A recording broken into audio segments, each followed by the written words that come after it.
There is motion at your front door. I've been seeing a lot more of these alerts on my phone over the last 2 days from our Ring Doorbell. You can adjust how sensitive the camera is to movement, so you don't get as many false positives, and this was the first step I took. My partner and I have some bushes right by our front porch that sometimes trigger these alerts. I've given up checking the actual video feed for the most part because of how often this was happening. Initially, adjusting the sensitivity settings for the doorbell seemed to solve the issue.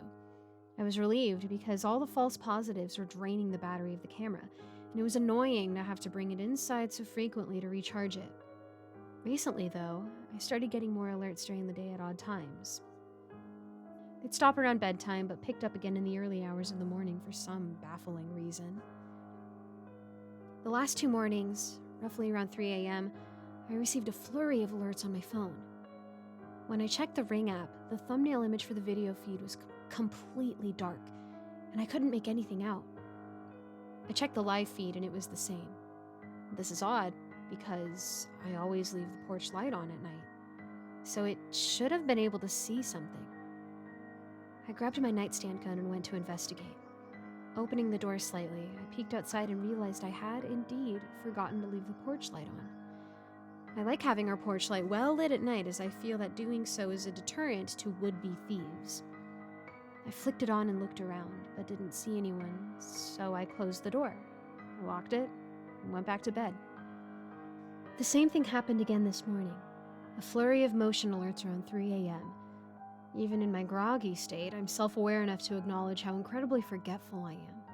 I'm the kind of person who spends 10 minutes looking for the TV remote only to realize it's been in my hand the whole time. I rolled my eyes at myself, figuring I forgot to turn on the porch light again. To be safe, though, I clicked one of the alerts on my phone and was immediately startled by the thumbnail image the app presented to me. Staring back at me was a dark, blurry close-up image of a man's face. It filled the entire thumbnail, so his face must have been almost right up against the camera. As I processed what I was seeing, I noticed a couple of other details about the man's face.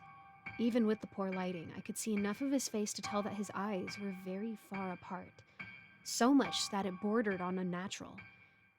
He also had the widest grin I'd ever seen a person have, with way more teeth I would have thought humanly possible.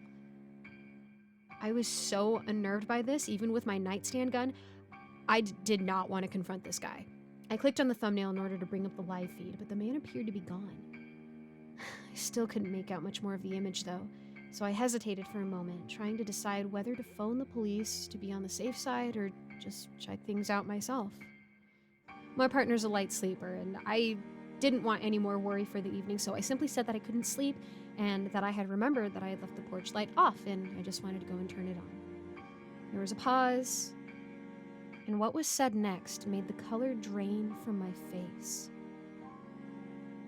Mumbling back to sleep, my partner said, "While you're at it, can you make sure to put the doorbell back up outside?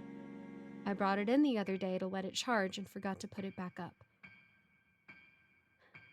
I felt sick.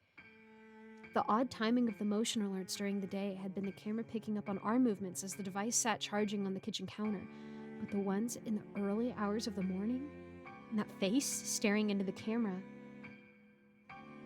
those had also been recorded inside our home. Another alert startled me out of my shock. There is motion at your front door.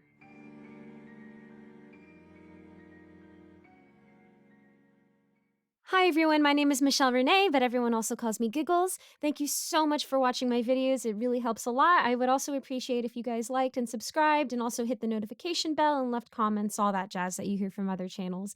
Anyways, I have to give a big, fantastic thank you shout out to all the people who are currently subscribed to my Patreon. And those fantastic people are Mr. Sankofa, Michael Milburn, Melissa Perez, Geek Sanctuary, Lawrence Wallen, Andrea Zanderson London, Eric Cifuentes, Jesse Hartley, and Icy Narrates. Thank you so much for supporting, and I hope to see you all in the next video.